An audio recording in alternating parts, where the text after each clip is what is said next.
Hello students, তোমাদের এই ছোট্ট চ্যানেল কম্পোজ স্টাডিতে তোমাদের স্বাগত জানাই। আশা করছি তোমরা সকলেই ভালো আছো এবং তোমাদের প্রিপারেশন ঠিকঠাক চলছে। তোমরা যারা যারা এএনএম জিএনএম 2024 জন্য প্রিপারেশন নিচ্ছ, তোমাদের এক্সাম আর কিছুদিনের মধ্যেই কন্ডাক্ট করানো হবে। এই সময়টা কিন্তু তোমাদের খুব ভালোভাবে পড়াশোনা করতে হবে, তোমাদের বেশি করে কোশ্চেন প্র্যাকটিস করতে হবে। আর এই কম্পোজ স্টাডি ইউটিউব চ্যানেলেই কিন্তু তোমাদের জন্য প্রতিনিয়ত জীবনবিজ্ঞান এবং ভৌতবিজ্ঞানের প্র্যাকটিস ক্লাস নিয়ে আসা হচ্ছে, ঠিক আছে, যেখানে আমরা অতি গুরুত্বপূর্ণ প্রশ্ন নিয়ে আলোচনা করছি। তো আজকের যে এই ভিডিওটি কিন্তু কোনো ক্লাস নয়। এখানে আমরা জানবো যে how to avoid negative marks. তোমরা এক্সামে নেগেটিভ মার্কটাকে কীভাবে অ্যাভয়েড করবে, নেগেটিভ মার্কসে কীভাবে তোমরা এড়িয়ে চলবে, তার জন্য তোমাদের কিছু পয়েন্টস মনে রাখা দরকার এক্সাম হলে। সেই সমস্ত পয়েন্টস নিয়েই কিন্তু আজকে এখানে আলোচনা করব, ঠিক আছে। তো আজকের ভিডিওটি তোমাদের জন্য খুব ইম্পর্টেন্ট হয়ে চলেছে, কারণ প্রিপারেশন যদি তোমার ফুলফিল থাকে, তোমরা যদি ওয়েমার শিট ঠিকঠাক ফিল করতে না পারো, কোশ্চেন কীভাবে অ্যাটেন্ড করতে হয় সেই প্রসেস যদি তোমার ঠিকঠাক জানা না থাকে, তাহলে কিন্তু পুরো বছরের যে খাটনি সেটা কিন্তু মাটি হয়ে যাবে, ঠিক আছে। সেই একটা দিন নির্ভর করছে যে তোমার পুরো বছরের খাটনিটা ফল পাবে কি না। বুঝতে পারলে? তোমরা কমপ্লিট ভিডিওটি দেখবে। যদি ভিডিওটি ভালো লাগে তাহলে অবশ্যই ভিডিওটিকে লাইক করে দেবে। যদি তোমাদের জন্য এই ভিডিওটি হেল্পফুল হয়ে থাকে তাহলে অবশ্যই কমেন্ট বক্সে জানাবে। আর তোমরা যারা এখনও চ্যানেলটিকে সাবস্ক্রাইব করোনি, তোমরা অবশ্যই চ্যানেলটিকে সাবস্ক্রাইব করে দিও। সাবস্ক্রাইব করে এই যে বেল আইকনটি রয়েছে, বেল আইকনটি ট্যাপ করে নোটিফিকেশন অল করে রাখো এই রকম ইম্পর্টেন্ট ভিডিও পাওয়ার জন্য, ঠিক আছে। তাহলে চলো ভিডিওটি শুরু করার আগে বলে দিই, আমাদের টেলিগ্রাম চ্যানেল রয়েছে, হোয়াটসঅ্যাপ গ্রুপ রয়েছে। এখানে তোমরা আমাদের ক্লাসের সমস্ত পিডিএফ, এছাড়াও তোমাদের এক্সাম রিগার্ডিং বিভিন্ন ধরনের আপডেট এবং আমাদের যে কম্পোজ স্টাডির তরফ থেকে তোমাদের জন্য মক টেস্ট সেট করা হয়েছিল, সেই মক টেস্টের পিডিএফগুলোও কিন্তু তোমরা কম্পোজ স্টাডি টেলিগ্রাম চ্যানেলে পেয়ে যাবে। দুই গ্রুপের লিঙ্কই ডেসক্রিপশনে দেওয়া আছে। তোমরা এখনই নয়তো বা ক্লাস শেষে গিয়ে সেই গ্রুপগুলো ভিজিট করো এবং সেখান থেকে তোমাদের প্রয়োজনীয় পিডিএফগুলো তোমরা ডাউনলোড করে নাও, ঠিক আছে। তাহলে আজকের ভিডিও আমরা শুরু করে দিই। দেখো, এখানে সবার প্রথমেই তোমাদের একটা স্যাম্পল ওয়েমার শিট তৈরি করা হয়েছে। এই ওয়েমার শিটটি আমি তোমাদের টেলিগ্রামে পোস্ট করে দেবো। তোমরা এই যে আজকে 27 তারিখ, 27 থেকে 3 তারিখের মধ্যে, ঠিক আছে, 3 তারিখ পর্যন্ত তোমরা কিন্তু এই ওয়েমার শিটটি কমপ্লিট তোমরা ফিল করতে পারো। 7 দিনের মতন সময় থাকবে তোমাদের কাছে। তোমরা এই 7 দিন যদি 7 থেকে 14টা পেপারের মতন সলভ করো, তাহলে কিন্তু ওয়েমার শিটের ওপর একটা তোমার কমান্ড চলে আসবে, অভ্যাস হয়ে যাবে যে কীভাবে ওয়েমার শিট ফিল করতে হয়।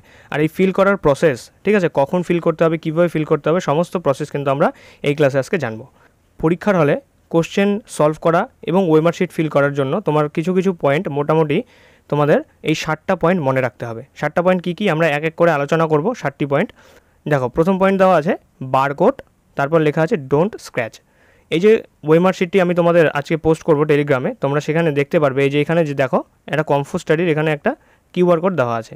তোমাদের কি হয়, এই ওয়েমার শিটের মধ্যে এখানে একটা বারকোড থাকে। বারকোড দেখতে কীরকম হয়, এই যে দেখো নিচে দেওয়া আছে দাগ দাগ, এটাকে বারকোড বলা হয়। এ ধরনের বারকোড থাকতে পারে অথবা কোনো কিউআর কোডও থাকতে পারে।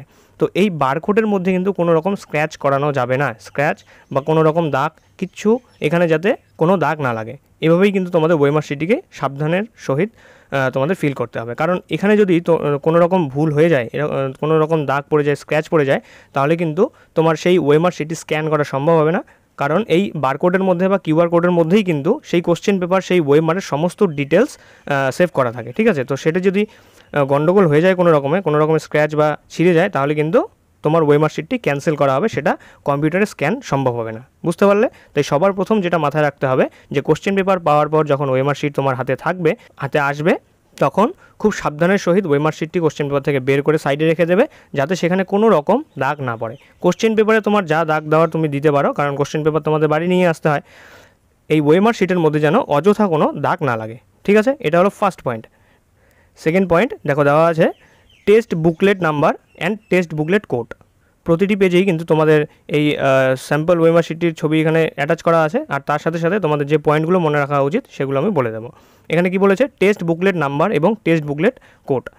টেস্ট বুকলেট কোড অথবা এই যে কোশ্চেন সিরিজ, ঠিক আছে, কোশ্চেন বুকলেট সিরিজ, এটাই হলো টেস্ট বুকলেট কোড। আর এখানে দেখো টেস্ট বুকলেট নাম্বার, এই যে তোমাদের টেস্ট বুকলেট নাম্বার দেওয়া থাকবে। তোমাদের যে কোশ্চেন পেপার দেওয়া হবে সেই কোশ্চেন পেপারে একটা বুকলেট নাম্বার দেওয়া থাকবে। সবার ক্ষেত্রে কিন্তু এই বুকলেট নাম্বার আলাদা আলাদা হয় এবং এই যে কোশ্চেন সিরিজ যে রয়েছে, সিরিজটিও কিন্তু আলাদা হবে। হয়তো তোমার এ আছে, তোমার পেছনে যে আছে তার বি, তার পেছনে যে আছে তার সি, এভাবেই কিন্তু আলাদা আলাদা থাকে। আলাদা আলাদা বুকলেট সিরিজের মানে হলো গিয়ে যে তোমার কাছে যে কোশ্চেনটা 1 নম্বরে আছে, সেই কোশ্চেনটা হয়তো তোমার পেছনে যে আছে তার 10 নম্বরে আছে। বুঝতে পারলে?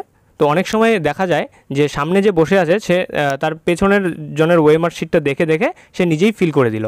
তাতে কিন্তু ওই প্রথমের জন যতগুলো ঠিক করেছে সেই নাম্বারটিও কিন্তু সে পাবে না, কারণ দ্বিতীয় জনের সাথে তো তার কোশ্চেনের মিলই নেই। সে পুরো ওয়েমার শিটটি ভুল ফিল করেছে, তো সেখানে নেগেটিভ মার্ক দিয়ে কিন্তু তার মার্কস নেগেটিভে আসার চান্সও রয়েছে। ঠিক আছে, তাই এক্সাম হলে সমস্ত কোশ্চেন নিজেই সলভ করার চেষ্টা করবে, নিজে যতটুকু পারো ততটুকুই তোমরা সলভ করে ফিল করে দিয়ে আসবে। ঠিক আছে, তাহলে এই হলো গিয়ে তোমাদের কোশ্চেন বুকলেট সিরিজ এবং বুকলেট নাম্বার। এবারে এই যে বুকলেট নাম্বার যে রয়েছে এটা তোমাদের ফিল করতে হবে, কোথায় আমি দেখিয়ে দিচ্ছি। এই যে দেখো এখানে এই যে এই পার্টটি রয়েছে, এই পার্টটি হলো তোমাদের টেস্ট বুকলেট নাম্বার, এটা বড় করে এখানে দেখানো হয়েছে। আর এই যে কোশ্চেন সিরিজ এটা এখানে দেখানো হয়েছে। ঠিক আছে, এবারে তোমাদের বুকলেট নাম্বারে যেটা লেখা থাকবে আমি তোমাদের দেখিয়ে দিচ্ছি। ধরো এখানে তোমাদের 1 2 3 4 5 6 7 8 9 0 এটা হলো তোমাদের বুকলেট নাম্বার। তখন কিন্তু এটা তোমাদের ফিল করতে হবে এভাবে। দেখো 1 যেহেতু দেওয়া আছে, প্রথমে 1 এটাকে ফিল করে দিলে, তারপর 2 এই যে 2কে ফিল করে দিলে, এই যে 3 3কে এখানে ফিল করে দিলে, 4 এখানে 4কে, এখানে 5 5 6 এই যে 6 7 7 8 8 9 9 0 0 এভাবে কিন্তু তোমাদের কমপ্লিট বাবলগুলোকে ফিল করে দিতে হবে। সবার প্রথমে তোমরা বুকলেট নাম্বারটা এখানে লিখে দেবে, এই বক্সের মধ্যে নাম্বার লিখে তারপর নিচে নিচে সেই বাবলগুলোকে ফিল করে দেবে। এভাবে কিন্তু ভুলের চান্স একদমই কম। অনেকেই কী করে, এই বক্সের মধ্যে নাম্বার না লিখেই সবার প্রথমেই তারা বাবল ফিল করতে যায়, এভাবে কিন্তু ভুল হওয়ার চান্স অনেক বেশি থাকে। তাই তোমরা আগে বক্সের মধ্যে নাম্বারটা লিখে নিয়ে তারপরেই বাবল ফিল করবে। ঠিক আছে, আর এই যে কোশ্চেন সিরিজ, এই কোশ্চেন সিরিজ তোমার এ বি নাকি সি ডি সেটা দেখে নিয়ে, ভালো মতো দেখে নিয়ে তারপরে এখানে ফিল করবে। ধরে নাও তোমারটা এ, তাহলে একে সুন্দরভাবে এভাবে ফিল করে দেবে। ঠিক আছে, চলো এবারে 3 নম্বর পয়েন্টে লেখা আছে রোল নাম্বার।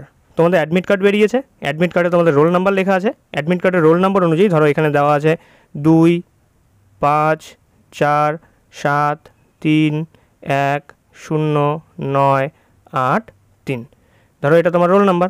সেই রোল নাম্বার অনুযায়ী দেখো 2 এই যে প্রথমে এখানে 2 আছে, তারপরে 5 এই যে দেখো এখানে 5 দেওয়া আছে, এই যে 4 এখানে দেখো 4 দেওয়া আছে, তারপরে এই যে 3 এখানে 3 দেওয়া আছে, সরি এখানে 7 আছে, এখানে 7। ঠিক আছে, তারপরে এখানে 3 এই যে 3, তারপর এখানে 1 এই যে 1। এভাবে তোমাদের এই 10টি সংখ্যার যে রোল নাম্বার হয় সেই রোল নাম্বারটা কিন্তু ফিল করতে হবে। আর এই রোল নাম্বার এবং টেস্ট বুকলেট নাম্বার, তারপর টেস্ট বুকলেট সিরিজ, এই সমস্ত কিছুই কিন্তু তোমাদের খুব ভালোভাবে মনোযোগ দিয়ে ফিল করতে হবে। এগুলো ফিল করার সময় যাতে কোনো রকম তোমাদের ভুল না হয়, কোনো কাটাকাটি না হয়। এবারে আমি আরেকটা কথা তোমাদের বলে দিই, যদি ধরো ফিল করার সময় স্ট্রেসে বা নার্ভাসনেসে তোমাদের কোনো রকম ভুল হয়ে গেল, তাহলে কিন্তু তোমরা একেবারেই প্যানিক করবে না। ঠিক আছে, কারণ তোমার এই যে বললাম বারকোডটা যে দেওয়া আছে, সেই বারকোডের মধ্যে কিন্তু সমস্ত ডিটেলস দেওয়া আছে। ঠিক আছে, তোমার রোল নাম্বার, তোমার কোশ্চেন বুকলেট নাম্বার, তারপর তোমার টেস্ট বুকলেট যে সিরিজটা আছে সেই সিরিজের নাম্বার, সমস্ত ডিটেলস সেই বারকোডের মধ্যে থাকবে। তাই প্রথমেই বললাম সেই বারকোডটা একেবারেই তোমরা কোনো রকম সেখানে দাগ লাগাবে না, কোনো রকম স্ক্র্যাচ লাগাবে না। যদি তোমাদের কোনো রকম ভুল হয় এই রোল নাম্বার অথবা তোমাদের টেক্সট বুকলেট নাম্বার ফিল করার জন্য, তোমরা তোমাদের ইনভিজিলেটরকে জানাবে। যে ইনভিজিলেটর সেখানে উপস্থিত থাকবেন সেই ইনভিজিলেটর তোমাকে একটা সলিউশন দিয়ে দিতে পারবে। ঠিক আছে, এতে কিন্তু প্যানিক করার একদম ব্যাপার নেই যে তোমার একটু ভুল হয়ে গেল মানে তোমার পুরো এক্সাম ক্যান্সেল হয়ে যাবে, এরকম কোনো ব্যাপারই নেই এখানে। ঠিক আছে, বুঝতে পারলে? কিন্তু আমি তবুও বলবো যে তোমরা সাবধানতার সহিত এই রোল নাম্বার এবং টেক্সট বুকলেট নাম্বার, এই সমস্ত কিছু যেগুলো তোমাদের ফিল করা প্রয়োজন তোমার আইডেন্টিফিকেশনের জন্য, সেই সমস্ত কিছু একদম মনোযোগ সহকারে, একটু সময় বেশি লাগুক কিন্তু যাতে নিখুঁতভাবে তোমরা ফিল করতে পারো। চলো নেক্সট 4 নম্বর দেওয়া আছে হাউ টু ফিল বাবল। আমরা বাবলগুলো কীভাবে ফিল করব। বাবল ফিল করার কারেক্ট মেথড এবং ইনকারেক্ট মেথড তোমাদের ওয়েমার শিটে দেওয়া থাকে, আমি এখানে তবু তোমাদের দেখিয়ে দিচ্ছি। দেখো কারেক্ট মেথডের মধ্যে আমরা যেটা দেখব সেটা হলো, ধরো তোমাদের একটা কোশ্চেন নাম্বার দেওয়া আছে 7, এবার 7 নম্বর কোশ্চেনে তোমাদের আনসার হয়ে যাচ্ছে বি। এবারে তোমরা কীভাবে এই বাবলটাকে ফিল করবে, সবার প্রথমে তোমরা এই বি নাম্বার, ধরো তোমাদের রাইট আনসার বি নাম্বারের বাইরের দিকে একটা দাগ করে নেবে। ঠিক আছে, বর্ডার দিয়ে নেবে, বর্ডার দিয়ে নিয়ে তারপর বাইরে থেকে ভিতরের দিকে এইভাবে এটাকে ফিল করবে। ঠিক আছে, তাহলে কিন্তু সুন্দর তোমরা ফিল করতে পারবে। আর যদি একটু বাইরে চলে যায় তাহলে একদম ঘাবড়ানোর কোনো ব্যাপার নেই, কারণ এই যে দুটি যে বাবল রয়েছে এই দুটি বাবল যাতে একসাথে না হয়। ধরো তুমি এটা ফিল করতে করতে এত বড় করে দিলে আর তারপর এটা গিয়ে এই বাবলের সাথে যুক্ত হয়ে গেল, এরকমটা যাতে না হয়। ঠিক আছে, যাতে এই রকম থাকে, একটুখানি বাইরে, ধরো এরকম একটু বাইরে বেরিয়ে গেলেও কোনো ব্যাপার না, এটা কিন্তু তোমাদের স্ক্যান করা সম্ভব হবে। যদি অন্য বাবলের সাথে মিক্স হয়ে যায় তাহলে কিন্তু সেটা ধরা হবে না। ধরো আমি এখানেই দেখিয়ে দিচ্ছি, ধরো প্রথমটার আনসার দেওয়া আছে বি, তোমরা ফিল করে নিলে একদম কমপ্লিট বি ফিল করে নিলে। এবারে এতটাই বেশি ফিল করে ফেললে যে পরের আনসারটাও তোমাদের বি আর এই দুটো একসাথে মিক্স হয়ে গেল, তাহলে কিন্তু এই দুটোই তোমাদের রং হিসেবে ধরা হবে, এখানে তোমরা কোনো রকম মার্কস পাবে না। ঠিক আছে, তাহলে কারেক্ট যেটা তোমাদের সেটা হলো গিয়ে এই বাবলটাকে এমনভাবে ফিল করতে হবে যাতে তার নিচের বাবলের সাথে সেটা মিক্স না হয়ে যায়। বুঝতে পারলে? এটা হলো তোমাদের কারেক্ট মেথড। এবারে ইনকারেক্ট মেথডের মধ্যে কী কী হতে পারে। সবার প্রথমেই ধরো এটা 1 নাম্বার কোশ্চেন, এটা 2, এটা 3 আর এটা হলো 4। 1 নাম্বার কোশ্চেনের আনসার হয়ে যাবে এ। এবারে তোমরা কি করলে, রাইট দিয়ে দিলে, এটা একেবারেই ভুল মেথড, রাইট চিহ্ন এখানে কাউন্ট করা হবে না। তারপর 2 নম্বরে ধরো বি, এটা তোমরাকে ক্রস চিহ্ন দিয়ে দিলে, এটাও হবে না, এটাকেও কাউন্ট করা হবে না। তারপর 3 নম্বরের অপশান সি, তুমি এটাকে গোল করলে কিন্তু কমপ্লিট করলে না, ধরো শুধুমাত্র এরকম করে রেখে দিলে, তাহলে কিন্তু এটা কাউন্ট করা হবে না। এবারে 4 নম্বরে ধরো তোমার ভুল হয়েছে, 4 নম্বরে তুমি জানো যে তোমার আনসার সি হবে, কিন্তু তুমি ভুল করে বি নাম্বার বাবল করে দিয়েছো, ঠিক আছে, বি নাম্বার বাবল করে দিয়েছো, বি নাম্বার বাবল করে দিলে। এবারে তুমি তৎক্ষণাৎ বুঝতে পারলে যে আমি ভুল মার্ক করে দিয়েছি, আমার রাইট আনসার তো সি হবে, তখন তুমি আবার সি মার্ক করে দিলে কমপ্লিট। এটা কিন্তু তোমাদের ধরা হবে না, এতে তোমরা কোনো রকম নাম্বার পাবে না, ঠিক আছে। ডাবল বাবলের ক্ষেত্রে তোমরা নাম্বার পেতে পারো, সেটা আমি তোমাদের পরের স্লাইডে দেখাবো। তোমাদের এখানে আমি দেখালাম যে কারেক্ট মেথড কী আর ইনকারেক্ট মেথড কী। কারেক্ট মেথডের মধ্যে তোমাদের বলে দিলাম শুধুমাত্র সেই আনসারটিকেই সুন্দরভাবে গোল করবে, একটু যদি বাইরে বেরিয়ে যায় কোনো রকম প্রবলেম নেই। এবার ইনকারেক্ট মেথডের মধ্যে বললাম যে রাইট চিহ্ন, ক্রস চিহ্ন, হাফ বাবল ফিল করে দিলে, তারপর দুটো একসাথে ফিল করে দিলে, এতে কিন্তু তোমরা নাম্বার পাবে না, ঠিক আছে, এতে তোমাদের কাউন্টই হবে না, ঠিক আছে। নেক্সট 5 নম্বর প্রশ্ন বলেছে হোয়েন ইন ডাউট হোয়াইটনার আর হলো ডাবল বাবল। মানে যদি তোমরা ডাউটে থাকো, এই যে আমি বললাম যে কিছুক্ষণ আগে যে তোমাদের রাইট আনসার হয়ে যাবে সি, কিন্তু তোমরা ফিল করে দিয়েছো বি। এবারে তোমরা একটা ডাউটের মধ্যে আছো যে তোমাদের কী করতে হবে, আমরা কি সেখানে কোনো হোয়াইটনার ইউজ করব, নাকি আমরা সেটাকে পেন দিয়ে খুঁচিয়ে তুলে দেবো, নাকি ডাবল বাবল করে দেবো, যার জন্য আমাদের নেগেটিভ মার্কসটা চলে যাবে। এই সমস্ত ডাউট যখন তোমার আসবে, আমি তোমাদের বলে দিই যে তোমরা যদি হোয়াইটনার ইউজ করো একেবারেই হবে না, কারণ দেখো এই যে বাবলগুলো যে রয়েছে, বাবলগুলোর মধ্যে কিন্তু option A, B, C, D এভাবে লেখা থাকে। এবারে যদি এটা তুমি ফিল করে দাও, ফিল করে দেওয়ার পরেও যদি মনে করো যে আমি হোয়াইটনার দিয়ে এটাকে সাদা করে দেবো, তাহলে সেখানে কিন্তু বি লেখাটা থাকবে না, ঠিক আছে। এভাবেই কিন্তু বোঝা যাবে যে সেখানে হোয়াইটনার ইউজ হয়েছে। তারপর ডাবল বাবল, যদি ধরো তোমার 3 নম্বরের সি রাইট আনসার, তুমি মার্ক করে দিয়েছো ডি ভুলবশত, ঠিক আছে, ডি মার্ক করে দিয়েছো। এবারে তোমার মনে হলো যে না, সি তো রাইট আনসার হবে, তখন তুমি সিটাকেও করে দিলে, এক্ষেত্রে কিন্তু কোনো রকম নাম্বার পাবে না, তোমরা পেলে মাইনাস পেতে পারো, ঠিক আছে, তোমরা পেলে মাইনাস পেতে পারো। এবারে ডাবল বাবলের একটা ব্যাপার আছে, সেটাকে আমরা পুরোপুরি ডাবল বাবল বলতে পারি না, কিন্তু এক্ষেত্রে তোমাদের নাম্বার পাওয়ার চান্স আছে। কী চান্স সেটা আমি তোমাদের বলে দিই। দেখো, ধরো 4 নম্বরের আনসার হলো এ, কিন্তু তুমি প্রথমে বি ফিল করা শুরু করলে, বি ধরো এত দূর ফিল করেছো, করতে করতে তোমার মাথায় আসলো যে না, 4-এর তো আনসার এ হবে, তখন এই যে বি যে তুমি অর্ধেক ফিল করলে, এটাকে বাদ দিয়ে তখন তুমি এটাকে ফিল করে দেবে কমপ্লিট, খুব সুন্দরভাবে এটাকে ফিল করে দেবে, এই বিটাকে কিন্তু আর ফিল করবে না। এতে কি হবে, যখন ওয়েমার চেক হবে, ঠিক আছে, ওয়েমার মেশিনের মধ্যে ওয়েমার স্ক্যান করা হবে, তখন কিন্তু এই এটাকে রাইট আনসার হিসেবে ধরা হবে। এই বিটা যেহেতু ডট দেওয়া আছে, এটা ডট বা তোমরা ক্রস যদি দিয়ে থাকো, যেটাই দিয়ে থাকো, সেটা কিন্তু ওয়েমার যে মেশিন আছে সেখানে স্ক্যান হবে না, অতএব এখানে এই যে ফুল বাবল যেটা আছে সেটাকেই তোমার আনসার হিসেবে ধরা হবে, ঠিক আছে। কিন্তু এটা কিন্তু ডবল বাবল নয়, ডবল বাবল হলো একটা তুমি কমপ্লিট দিয়ে দিয়েছো ভুল, কিন্তু তারপর তুমি আবার আরেকটা দিয়েছো, এটাকে আমরা ডবল বাবল বলবো, এটা কিন্তু ঠিক নয়, এটাতে তোমরা নাম্বার পাবে না। কিন্তু হ্যাঁ, অল্প একটু বাবল ফিল করার পরে যদি তোমাদের মনে হয় যে না, আমার আনসার তো অন্যটা হবে, সেটা যদি তুমি ফিল করে দাও, সেখানে নাম্বার পাওয়ার চান্স কিন্তু রয়েছে, ঠিক আছে। তাহলে এই ছোটো ছোটো পয়েন্টগুলো, এই ছোটো ছোটো ট্রিকগুলো কিন্তু তোমাদের ওয়েমার ফিল করার সময় মাথায় রাখতেই হবে, ঠিক আছে। চলো নেক্সট, এবার 6 নম্বর প্রশ্ন দেখব। এখানে বলেছে the best way and a time to fill the OMR, মানে সবথেকে ভালো পথ এবং সময়, ঠিক আছে, কোন সময় এবং কিভাবে আমরা ওয়েমার শিটটিকে ফিল করব। এই পয়েন্টটা কিন্তু খুব ইম্পর্ট্যান্ট, তোমরা মনোযোগ সহকারে এই পয়েন্টটি শুনবে যে আমরা কখন এবং কিভাবে ফিল করব ওয়েমার শিটকে। দেখো, তোমাদের এলএসসি লাইফ সায়েন্সের কোশ্চেন কতগুলো থাকে, 1 থেকে 40 পর্যন্ত, ফিজিক্যাল সায়েন্সের থাকে 41 থেকে 60 পর্যন্ত, ইংলিশের 61 থেকে 75 পর্যন্ত, ম্যাথের হলো 76 to 85, জিকের 86 to 95, তারপর এলআর অর্থাৎ লজিক্যাল রিজনিংয়ের থাকে 96 to 100, ঠিক আছে। 2023-র কোশ্চেন প্যাটার্ন অনুযায়ী কিন্তু এতগুলো প্রশ্নই তোমাদের এক একটা সাবজেক্টের জন্য থাকে, ঠিক আছে। অনেকেই ওয়েমার ফিল করার সময় একটা ভুল করে, যে কোশ্চেন সলভ করতে করতে এতটাই মগ্ন হয়ে যায় যে কমপ্লিট কোশ্চেন সলভ করার পর শেষে যে টাইমটুকু থাকে একদম অল্প সময়, সেই সময় ওরা ওয়েমার ফিল করতে যায়। তখন ধরো কী হলো, 1 নম্বরের আনসার ওরা দিয়েছে, 2 নম্বরের আনসার দেয়নি, ঠিক আছে, 2 নম্বরের আনসার দেয়নি, তারপর 3 নম্বরের আনসার দিয়েছে। এবারে যখন ওয়েমার শিট ফিল করবে সেই অল্প সময়ের মধ্যে, তখন স্ট্রেস এবং নার্ভাসনেসের মধ্যে ধরো 1-এর এ, 2 তো দেয়নি, 3-এর বি, 4-এর সি, ঠিক আছে। স্ট্রেসের মধ্যে কি করে দেবে, 1-এর এটা তো ফিল করলো, তারপর 2 যে সে দেয়নি সেটা দেখবেই না, 2-এর জায়গায় 3-এর এই বিটাকে ফিল করে দেবে। এতে কিন্তু পরপর যতগুলো ফিল করতে যাবে যদি সে ভুলটাকে ধরতে না পারে তাহলে কিন্তু তার শুধুমাত্র একটা আনসার ঠিক হওয়ার চান্সই থাকবে, সেটা হলো 1 আর বাকিগুলো অনেক সময় কী হয়, যদি তোমাদের লাক ভালো থাকে তাহলে হয়তো বা সেখান থেকে তোমরা মার্কস পেয়ে যেতে পারো। তো এই রকম ভুল কিন্তু তোমাদের করলে চলবে না। এরকম ভুল যাতে তোমাদের না হয় সেই জন্যই কিন্তু এই ওয়েমার শিট ফিল করার যে ট্রিকের ভিডিও সেটা নিয়ে আসা হয়েছে। তোমরা মনোযোগ সহকারে শোনো কীভাবে তোমরা ওয়েমার ফিল করবে এবং কোন সময়ে ফিল করবে, ঠিক আছে। সবার প্রথমেই তোমরা লাইফ সায়েন্স অবশ্যই সলভ করবে।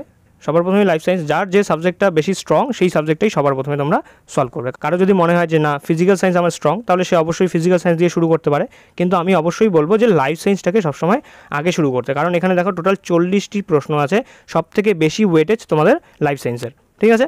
আর তারপরে যে লজিক্যাল রিজনিং যে রয়েছে, লজিক্যাল রিজনিংয়ে খুব ইজি কোশ্চেন আছে, তো এগুলো একটু মাথা খাটানোর যেহেতু ব্যাপার থাকে লজিক্যাল রিজনিংয়ে, তো লাইফ সায়েন্সের পরে তোমরা লজিক্যাল রিজনিং করতে পারো। তারপর ম্যাথ, যাদের ম্যাথ ভালো আছে তারা ম্যাথ করতে পারো। যে সাবজেক্টটাতে যার কমান্ড আছে, যার স্ট্রং সাবজেক্ট, সেই সাবজেক্টটা দিয়ে শুরু করাটাই ভালো, ঠিক আছে। তো আমি ধরে নিচ্ছি যে তোমরা সকলেই লাইফ সায়েন্স দিয়ে শুরু করবে। এবারে লাইফ সায়েন্সের সবার প্রথম 10টি কোশ্চেন তোমরা সলভ করবে। 10টি কোশ্চেন সলভ করার পরে সেই 10টি কোশ্চেনের তোমরা কী করবে, এখানে আমি জুম করে দেখিয়ে দিচ্ছি। দেখো, ধরো তোমরা 10টি কোশ্চেন সলভ করলে, এবারে সাথে তোমরা কী করবে, দেখো এখানে 1 নম্বর প্রশ্নে ধরো বি হয়ে যাচ্ছে, এটা তোমরা করতে পারো। আরও একটা প্রসেস বলবো, আমি দুটো প্রসেস বলবো। ধরো তোমাদের পাশে এই সাইডে কোশ্চেন পেপার রাখা আছে, এই সাইডে ওয়েমার শিট রাখা আছে। তোমরা কোশ্চেন 1 নম্বর পড়লে তুমি জানো যে আনসার বি হয়ে যাবে, সাথে ওয়েমার শিটে এখানে 1 নম্বরের বি যে অপশানটা আছে সেটাতে একটা ছোট্ট টিক দিয়ে দিলে, তোমরা টিক দিতে পারো, টিক বা ছোট ডট যদি দিয়ে দাও, ঠিক আছে, ছোট্ট করে দেবে কিন্তু, যাতে তুমি বুঝতে পারো আর কি ওয়েমার ফিল করার সময়। ছোট্ট একটা টিক অথবা ডট যদি দিয়ে দাও, তাহলে সেই ডটটাকে বা টিকটাকে কিন্তু ওয়েমার শিট স্ক্যান করার সময় স্ক্যান করা হবে না, সেটাকে আনসার হিসেবে ধরা হবে না। তো সেখানে তোমার নেগেটিভ মার্কিংয়ের কোনো প্রশ্ন আসে না। তো ধরো তোমার 1 হয়ে যায় বি, তুমি 1 ওয়েমার শিটে টিক দিয়ে দিলে বা ছোটো একটা ডট দিয়ে দিলে বিতে। এবারে 2 হয়ে যাচ্ছে সি, তারপর 2 এখানে ওয়েমার শিটে তুমি সিতে ছোট্ট একটা টিক দিয়ে দিলে। এভাবে যখন তুমি 10 নম্বর পর্যন্ত কমপ্লিট করলে, 10 নম্বর পর্যন্ত কমপ্লিট করার পর ওয়েমার শিটটাকে নিয়ে আসবে। তখন এই যে কোশ্চেন পেপারটাকে সাইডে রেখে দেবে, ওয়েমার শিটটাকে পাশে নিয়ে আসবে। নিয়ে আসার পরে এখানে এই যে তুমি যে জায়গাগুলোতে টিক দিয়েছো সেই জায়গাগুলোতে তখন ফিল করা শুরু করবে। ধরো 1 বি যেখানে টিক দেওয়া আছে সেটাকে তুমি ফিল করে দিলে সুন্দরভাবে, তারপর 2 সি সেটাকে সুন্দরভাবে ফিল করে দিলে। এভাবে 10 নম্বর পর্যন্ত সবার প্রথমে তোমরা ফিল করে নেবে, ঠিক আছে। তারপর যখন 10 নম্বর পর্যন্ত হয়ে গেল, এবারে 11 নম্বর শুরু করলে, আবার এখানে ধরো 11 নম্বরে বি আনসার, তখন আবার 11 নম্বরে টিক দিয়ে দিলে বিতে, তারপর 12 নম্বরের হলো এতে টিক দিয়ে দিলে। এভাবে 10টা করে তোমরা ভাগ করে নিয়ে ওয়েমার প্লাস কোশ্চেন একসাথে সলভ করতে পারো। এটা একটা প্রসেস। আরেকটা প্রসেস হলো গিয়ে যে এরকম করতে পারো যে সবার প্রথমে তোমরা প্রথম 10টা পর্যন্তই সলভ করে নিলে, 10টা পর্যন্ত সলভ করে নিলে, এবারে ওয়েমার শিটটিকে পাশে নিয়ে আসলে, আর তারপর মুখে বলতে বলতে তোমরা ওয়েমার শিট ফিল করবে। কীভাবে, ধরো এখানে তোমার কোশ্চেন পেপার দেওয়া আছে আর এখানে তোমার ওয়েমার শিট দেওয়া আছে। এবারে বলবে যে 1 বি, এভাবে মুখে ধীরে ধীরে বলতেই তুমি এখানে ওয়েমার শিট ফিল করবে। জোরে জোরে বলবে না, যাতে অন্য কারো অসুবিধে না হয়। নিজে মুখে বলতে ওয়েমার শিটকে সুন্দরভাবে এভাবে বাবারগুলো ফিল করে দেবে। এতে কিন্তু ভুল হওয়ার চান্স খুব কম থাকে, ঠিক আছে। বুঝতে পারলে কীভাবে তোমরা করতে পারো। 10টা কোশ্চেনের সাথেই তোমরা টিক দিয়ে ওয়েমার শিটে টিক দিয়ে পরে তোমরা 10টা কোশ্চেন সলভ করার পর ওয়েমার শিটটিকে ফিল করতে পারো, অথবা 10টা কোশ্চেন আগে নিজেই সলভ করে নিলে, তারপর 10টা কোশ্চেন মুখে বলতে 1 বি, 2 সি, 3 এ, 4 বি, এভাবে বলতে তোমরা ওয়েমার শিট ফিল করবে। এতে কিন্তু ভুল হওয়ার চান্স একদম মিনিমাম। তাহলে তোমরা বুঝতে পারলে যে কীভাবে কোনটা সঠিক পদ এবং কোনটা সঠিক সময় ওয়েমার ফিল করার। একদম এক্সামের শেষে একদম শেষ সময়ে ওয়েমার শিট একদমই ফিল করতে যাবে না, কারণ সেই সময় স্ট্রেস অনেকটা বেড়ে যায়, নার্ভাসনেস অনেকটা বেড়ে যায়, যার জন্য ভুল হওয়ার চান্স বেশি থাকে। এবারে ধরো তোমার এক্সাম অনেক আগেই শেষ হয়ে গেছে, 90 মিনিটের তোমাদের এক্সাম, তার মধ্যে থেকে ধরো তোমার 60 মিনিটেই এক্সাম শেষ হয়ে গিয়েছে, তোমার খুব ভালো প্রিপারেশন, খুব তাড়াতাড়ি শেষ করে নিয়েছো, তখন 30 মিনিট তুমি চাইলে তখন কিন্তু ওয়েমার শিটটিকে লাস্টে ফিল করতে পারো। যদি তোমার মধ্যে এই ক্যাপাসিটি থাকে যে আমি 60 মিনিটের মধ্যেই আমার কোশ্চেন পেপার সলভ করতে পারবো আর বাকি 30 মিনিটে আমি ওয়েমার ফিল করব, এটা তোমরা করতে পারো। যদি তোমাদের এইরকম ক্যাপাসিটি থাকে, এরকম যদি তোমাদের মধ্যে একটা কনফিডেন্স থাকে, তাহলেই আমি বলবো যে তোমরা একদম শেষে ওয়েমার শিট ফিল করার এই রিস্কটা তোমরা নিতে পারো। কিন্তু যদি তোমাদের প্রিপারেশান ঠিকঠাক থাকে, যদি ওভার কনফিডেন্স তোমরা না থাকো, তাহলে অবশ্যই আমি যেটা বললাম প্রসেস, যে 10টা হোক 15টা হোক কোশ্চেন প্রথমে সলভ করবে, তারপরে সেটাকে ওয়েমার ফিল করবে, তারপর আবার 10 থেকে 15টা সলভ করলে, আবার তারপর ওয়েমারে ফিল করলে, এভাবে করলে কিন্তু তোমার একদমই কোনো স্ট্রেস থাকবে না, কোনো রকম চাপের অনুভূতি হবে না, ঠিক আছে। চলো নেক্সট, আচ্ছা দেখো, এই 6 নম্বর পয়েন্টই দেওয়া আছে, আমি তোমাদের সেখানেই বলে দিলাম কমপ্লিট। তোমরা প্রথমে 4-5টি থেকে 10টি 15টি যতগুলো প্রশ্ন নাও, নিয়ে সুন্দরভাবে সেগুলো বলে বলে তোমরা ফিল করে দিতে পারো। ফিল করার সময় একদম সাবধান, যাতে দাগের বাইরে বেশি চলে না যায়। ঠিক আছে, চলো নেক্সট। এবং 7 নম্বর পয়েন্ট, লাস্ট আমাদের পয়েন্ট বলা আছে পেন এবং পেন্সিল। আমরা পেন নাকি পেন্সিল কী নিয়ে যাব এক্সাম হলে? তোমাদের অ্যাডমিট কার্ড যে বেরোয়, সেই অ্যাডমিট কার্ডে কিন্তু সুন্দরভাবে লেখা থাকে যে ইনসাইড দ্য টেস্ট হল candidates are not permitted to bring any written or printed materials, calculators, pens, lock tables, wristwatches, communication devices such as cell phones. Any candidate caught in possession of such materials will be reported and his or her candidacy will be automatically cancelled.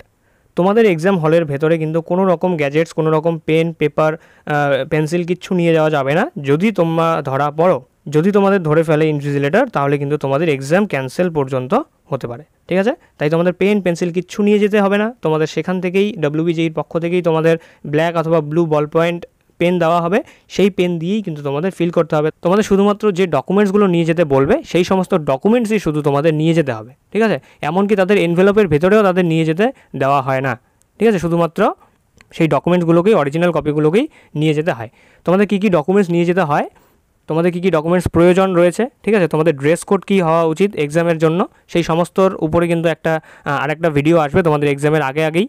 তোমরা সেটাকে দেখে নিলেই তোমরা বুঝতে পারবে যে তোমাদের কী dress পরে যাওয়া উচিত, তোমাদের কী কী নিয়ে যেতে হবে, কী কী না নিয়ে যাওয়া প্রয়োজন, সেগুলো কিন্তু সেই ভিডিওতে আমরা আলোচনা করব। ঠিক আছে, তাহলে আজকে এই পর্যন্তই ছিল তোমাদের ওয়েমার শিট কীভাবে ফিল করতে হয়, কখন ফিল করতে হয়, কীভাবে ফিল করব, আমাদের কী কী করা উচিত ওয়েমার সাথে, কী কী করা উচিত নয়, সেটা আমরা কিন্তু কমপ্লিট এখানে দেখে নিলাম।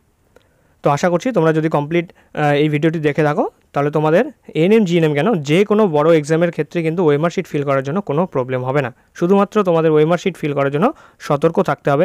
সবথেকে সতর্ক থাকতে হবে যখন তোমরা টেস্ট বুকলেট নাম্বার এবং তোমাদের রোল নাম্বারগুলোকে ফিল করবে, তোমাদের টেক্সট বুকলেট সিরিজটাকে ফিল করবে, সেই সময় কিন্তু সবথেকে বেশি তোমার সতর্কতা অবলম্বন করতে হবে।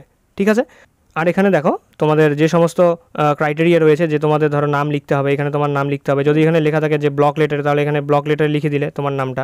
ঠিক আছে, তারপর তোমার সেন্টারের নাম যদি ব্লক লেটারে লিখতে পারে, ব্লক লেটারে লিখতে হবে। তারপর এখানে দেখো, এখানে লেখা আছে যে সিগনেচার অফ ক্যান্ডিডেট, তোমাদের এখানে সিগনেচার রানিং হ্যান্ডে লিখতে হবে। তারপর ইনভিজিলেটর সিগনেচার, এখানে তোমাদের যে টিচার থাকবে এক্সাম হলে সেই স্যারই তোমাদের এখানে সিগনেচার করে দেবে। ঠিক আছে, ওয়েমার শিটটি পাওয়ার পরে তোমাদের যে এখানে ইনস্ট্রাকশনগুলো দেওয়া থাকবে, সেই ইনস্ট্রাকশনগুলো তোমরা চাইলে একবার পড়ে নিতে পারো, কিন্তু তোমাদের পড়ার প্রয়োজন নেই। আমি তোমাদের ডিটেলস বলেই দিলাম, কারণ যদি তোমরা পড়তে যাও তাহলে বেকার তোমাদের একটু সময় নষ্ট হবে। সেই সময়টাকে তোমরা কোশ্চেন সলভ করার ক্ষেত্রে ইউজ করতে পারো। ঠিক আছে, এখানে সমস্ত কিছুই দেওয়া থাকে, কারেক্ট মেথড, ইনকারেক্ট মেথড কী কী আছে।